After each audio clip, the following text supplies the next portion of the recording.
Hello, midweek legends. I'm Yannick, and you're not. It's a classic Thursday night. The kind where nobody planned anything, but somehow everyone's out pretending they did. Of course, I brought a tiny whoop with my six-pack. So I did what any halfway responsible adult would do.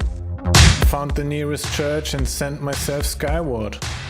Nothing says inner peace like analog static and a mild hangover. The streets are buzzing. People, Pilsner, passive-aggressive glances, the usual. I just surfed it all, like a tiny flying beer coaster trying to find meaning in midair. I fucking love this song. Go listen to ABM on YouTube or Spotify. And just when it started to feel a little too poetic, I ended up in the shop. The guy was pretty happy about it. His customer was way too drunk to notice anything at all. Anyway, cool night, cool vibes. See you next time.